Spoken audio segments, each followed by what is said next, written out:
자, 이제 오늘의 바나와라로 들어가면 너무 많은 지명이 나와가지고, 이제 불교 공부를 좀 하신 분들은 아는데, 부처님의 활동 무대는 북인도예요, 북인도.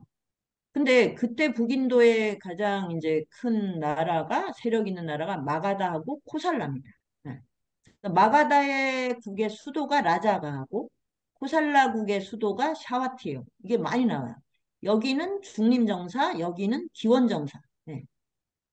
이게 이제 많이 보다 보면 이제 익숙해지는데 처음 듣는 분들은 이제 어, 너무 암기할 게 많아 이렇게 생각하실 텐데 전혀 스트레스는 받지 마시고요. 이제 시작하시면 됩니다. 그래서 여기인데 이제 여기에 16개국의 나라가 각축을 했는데 이 두 강대국이 이제 다 흡수 통일을 하려고 하죠. 그래서 이제 이 대반열반경에도 첫 번째 이 왓지국을 어떻게 침략해서 정복할까 이런 거를 부처님께 와서 물어보는 이런 장면이 등장을 하잖아요. 이 왓지국이나 여기 부처님이 태어난 카필라바투 이런 이런 나라들은 대부분 부족 공화국이에요. 이쪽은 중앙 집권적인 제국이고, 제국과 부족 공화국들 사이의 각축이죠. 결국 다 이제 흡수 통일이 돼버립니다. 이 카필라바투는 이쪽에 있었던 공화국들은 이제 마가다국에 예. 부처님은 이제 라자가하의 그 독수리봉 영축산에 이제 주로 계시다가 이제 이 날란다, 안팔라까 뭐 그다음에 웨살리, 파탈리 뭐 이렇게 해서 이 사와티를 여기를 이게 상당히 먼데 굉장히 에, 정말 자주 이렇게 왔다 갔다 하시더라고요. 자, 그래서 이제 마지막에 꾸시나라, 그 말라족이 있는 꾸시나라에서 열반에 드셔요. 어. 요거를 이제 틈틈이 이제 보여드릴 테니까 이렇게 하면 이제 훨씬 이 텍스트가 좀 더 잘 들어오실 겁니다.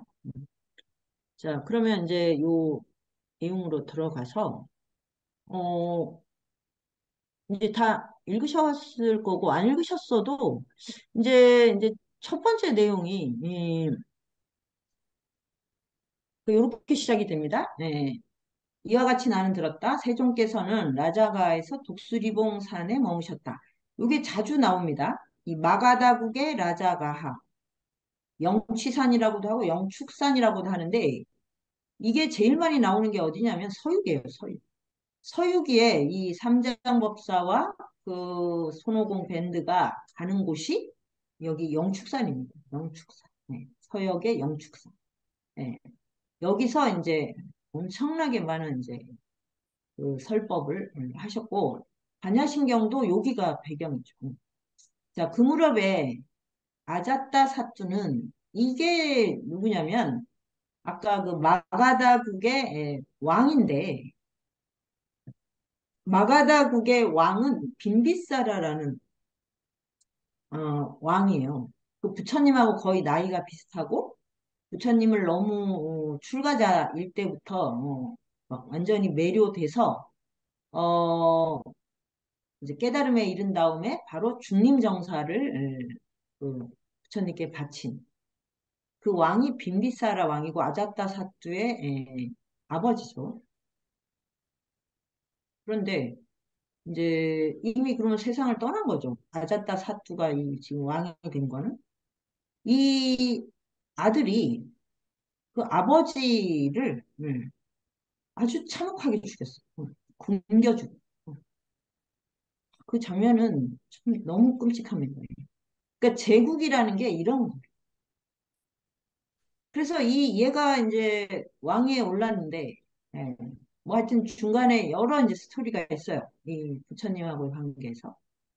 그래서 막 나중에 이제 죄의식 때문에 몸부림치고 참회를 해서 부처님을 이제, 이게 이제, 어, 부처님하고, 부처님을 하여튼 이렇게, 스승처럼 이렇게 떠받들게는 된 거죠. 근데 하여튼 이 나라가 이후에 되게 번성을 했어요. 어, 번성했는데, 하여튼 5대인가 몇 대까지 계속 아들이 아버지를 죽이는 업이 반복이 됐다고 합니다. 예.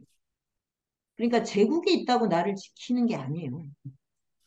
뭐 건물이 있다고 나를 지켜주지 않습니다. 예.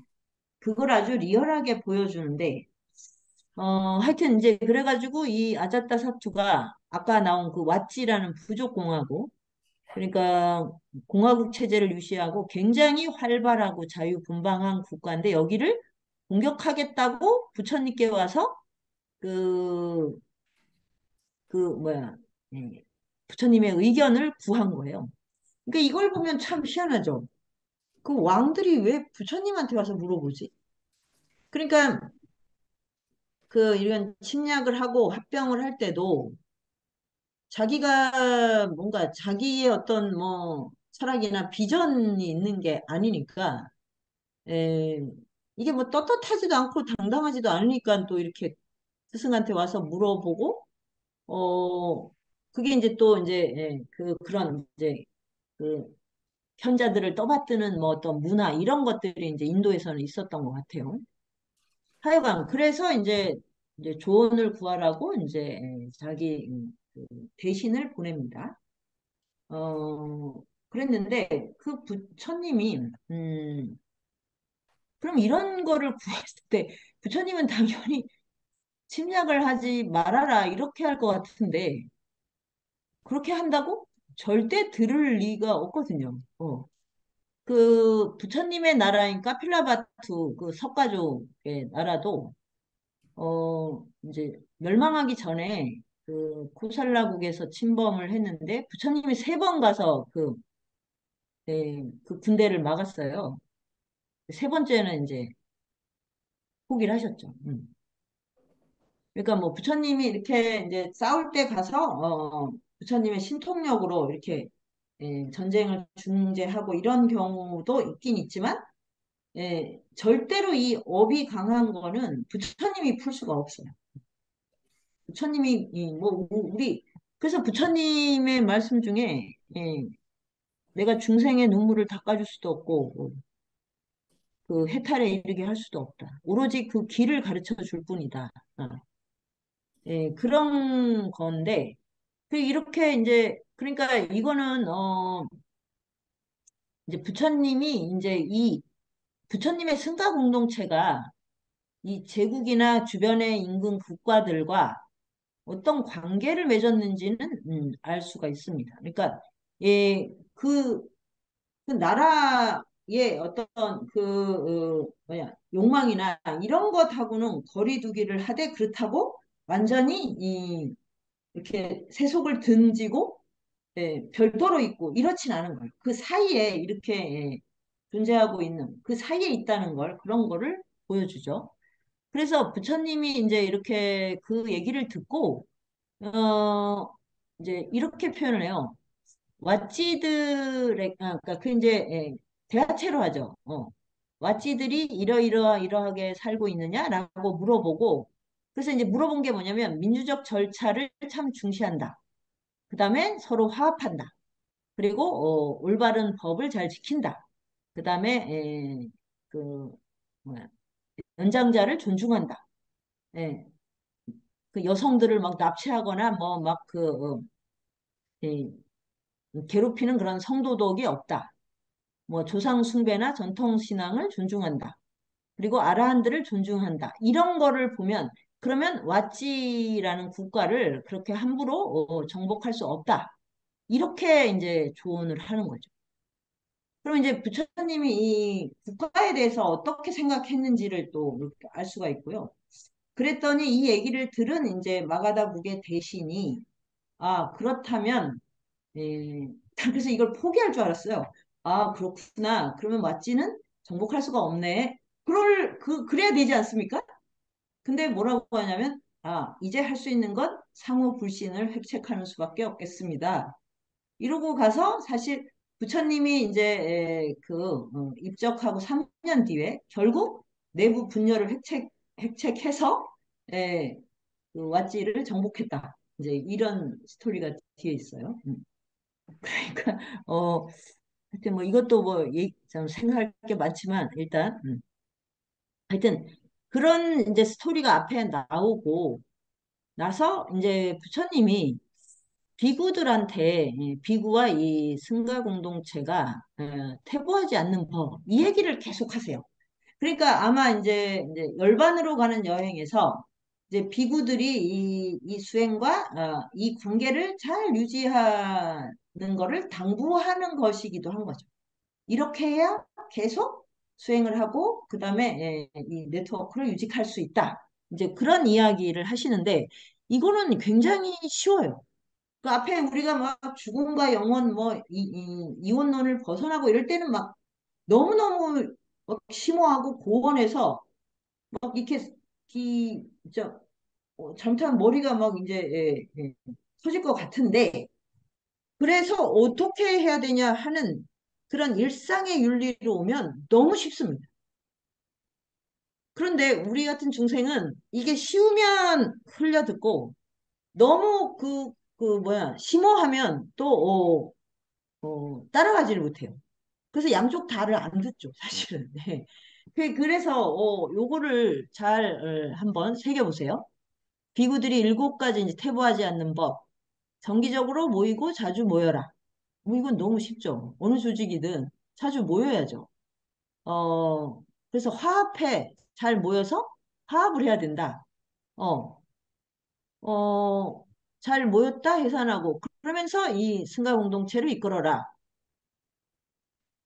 근데 이거는 좀 뭐 조금 옆으로 새는 얘기지만 저도 이제 공동체를 많이 해보면 어 이렇게 밥 먹을 때 잘 안 나오거나 또는 무슨 이렇게 활동을 할 때 잘 안 보이면 이게 멀어진 거예요, 멀어진 거. 아주 쉬운 거잖아요. 굉장히 단순한 어떤 행위인데 거기서 바로 그 사람이 어떤 관계를 맺는지를 알 수 있어요.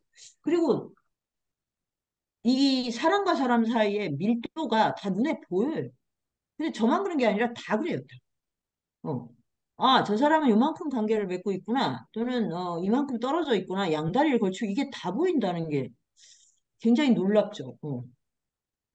자, 그래서 이제 뭐 공인하지 않은 것은 인정하지 않고 공인하는 것은 깨뜨리지 않고 공인되어 온 학습 계목을 준수해라. 어. 그래서 뭐 오래된 장로들을 존중해라. 그다음에 비구들이 다시 태어남을 가져오는 가래. 그러니까 윤회를 가져오는 게 갈애다 이거죠. 갈래. 그냥 애착 정도가 아니라 막 갈증이 나는 애착. 그게 생겼더라도 그것에 지배를 받지 않는다. 그러니까 그게 없는 존재는 없으니까 거기에 지배를 당하지 않은 가래. 이게 참, 이게 뭔가 굉장히 막 큰 것 같죠. 이게 아주 작은 갈망이 나를 완전히 저 블랙홀로 빠뜨립니다. 아주 작아 보이는데, 뭐, 그 정도는 좀 내가 뭐, 요 정도는 내가 중독을 해도 되지 않나? 뭐 사람들한테 피해도 안 끼치고 남들이 보이지 않는 데서 하니까. 근데 그게 어마어마한 이제 함정이 되는 경우가 진짜 많아요. 근데 여기에 지배를 받으면 이렇게 된. 음, 근데 뭔가 사회적으로 성공을 하고 내가 많은 걸 얻게 되잖아요. 그러면 뭔가 그 블랙홀이 생기는 것 같아요. 제 생각에. 인생이 이게 다는 아닌 것 같은데? 그 공허함과 허전함을 돈과 명예가 있을 때는 굉장히 좀 특별한 방식으로 채울 수가 있잖아요. 거기에 빠지면 되게 작은 일인데 이게 이제 정말 어마어마한 낭떠러지가 되죠. 근데 이제 그래서 그 가진 게 별로 없으면 이 장점은 있어요. 장점이 뭐냐면 가진 게 없으면 내가 없어서 이렇게 공허하다. 아, 내가 돈이 없으니까 이렇게 공허하고 돈이면 저기 뭐 인기나 뭐 다른 거를 별로 채워본 적이 없어서 이렇게 아 거기에 좀 갈증이 있구나 이렇게 생각하는 사람들은 그냥 나름 그냥 건실하게 삽니다. 이게 참 역설이에요. 근데 다 가졌다고 했을 때 그래서 이제 그 순간에 낭떠러지에 떨어지는 일이 참 많죠. 자, 아무튼 그 다음에 비구들이 숲속의 거처에 대해서 큰 관심을 가지고 있는 한, 이게 뭐냐면 세속의 숲이라는 게 뭐냐면 도시의 변두리거든요. 도시와 관계 맺되 도시의 그 욕망에 휩쓸리지 않는 위치. 그런 이제 소박한 삶, 그런 거에 관심을 갖고 있어야 된다. 그다음에 뭐 마음을 챙기고 이 마지막 이 표현이 아주 좋은데 아직 오지 않은 좋은 동료 수행자들은 오게 하고 이미 온 좋은 동료 수행자들은 편안하게 머물도록 하는 한. 이 말 너무 멋있지 않나요? 그러니까 길이에서 산다는 건 뭐냐면 어, 늘 이제 길에서 누군가를 만나요. 이 사람이 이제 나와 함께 가면 좋은 벗이 되겠죠. 뭐 인연이 짧으면 그냥 어긋날 거고. 그러면 오지 않은 좋은 벗들이 길이에 있다고요. 그러니까 친구는 오래된 친구가 좋아. 저는 그거는 믿지 않습니다. 기, 길이에서 새로 만나야 돼요. 그리고 옛날에 알던 친구라도 다시 새롭게 만나야 돼요. 그래서 좀 늘 좀 약간 설레이죠. 올해는 또 어떤 친구들을 만나게 될까? 이렇게. 예. 그래서 내가 올해 좀 더 좋은 사람이 되면 더 좋은 친구들을 만날 수 있겠죠. 어. 올 한 해를 잘 생각해 보시고 좋은 친구를 더 못 만났으면 좀 반성을 하세요. 자기가 좋은 친구가 아직 되지를 못한 거거든요. 이런 표현은 너무너무 진짜 쉽고 평이하지 않습니까? 이 뒤에 나오는 건 더 그래. 또 이제 일곱 가지 이제 다른 또 비구와 승가 공동체가 태보하지 않는 법. 이게 뭐야? 잡다한 일에 즐거움에 몰입하지 않는. 야, 저 현대인들은 이 진짜 잡다한 일에 정말 많이 빠져 있더라고요. 저는 완전히 손도 똥손인데다가 뭘 그런 일을 하는 거를 좋아하지도 않아요. 좋아하지도 않고 못해요. 근데 보면 뭘 저런 일을 저렇게 열심히 하지 하는 거. 이게 마음이 허전해서 그렇거든요. 근데 이런 거죠. 이런데 몰입을 하면 수행을 할 수 없다. 또 말하는 걸 즐겨하지 않고 말하기를 기뻐하지 않고 이거는 뭐냐면 수다를 떤다는 거예요. 수다 떠는데 그냥 막 정신이 없는 거. 그다음에 이건 제가 좀 찔렸는데 잠자는 거. 잠자기에 빠져 있는. 저는 거의 그래서 제가 판다를 보고 막 그렇게 공감대가 큰 게 잠을 너무 좋아. 그러니까 이게 잠에도 애착을 하면 안 되겠죠. 그러면 수면욕이 되겠죠. 이것도 굉장히 정말 애착 중에 애착이니까 어 하여튼 이런 문제. 그다음에 뭐 무리지어 살고 이거는 뭐냐면 때를 지어 돌아다니는 걸 좋아하는 이제 그런데 몰입을 하면 안 된다. 그러니까 같이 가되 홀로 갈 수 있는 그런 식의 그러니까 이게 항상 뭐냐면 내가 대중 속에서 편안하면 대중에 의지하는 거예요. 함께 가되 늘 내가 혼자서도 충분할 수 있어야 돼. 어. 그게 무소의 뿔처럼 혼자서 가라의 원리거든요. 혼자 갈 수 있는 사람이 함께 갈 수 있는 거고, 내가 물질적으로 의존해서도 안 되지만, 정신적으로 의존한 상태로 있으면 그 대상에 대한 애착이 생겨요. 그게 뭐 연인이 아니어도 그렇습니다. 그러면 새로운 친구를 못 만나게 돼요. 그래서 항상 그 무리 속에서 즐거움 이런 데 몰입을 하면 안 된다는 거고 뭐 삿된 원을 갖지 이게 다 욕망에 대한 얘기죠. 거기에 대한 그리고 마지막도 보면 삿된 친구가 되지 않고 삿된 벗이 되지 않아야 된다. 이것도 부처님은 그러니까 이 수행자의 공동체는 우정이 핵심이에요. 우정. 그러니까 벗들의 관계지 다른 게 있을 수가 없어요. 사제와 친구, 요 두 가지 관계다. 이거를 계속 강조하시는 거죠. 그리고 여기 마지막은 참, 이건 정말 참 자상하신 건데, 아란의 경지에 오르지 못했다고 해서 도중에 포기해 버리지 말라. 어. 이게 얼마나 자상하십니까? 네.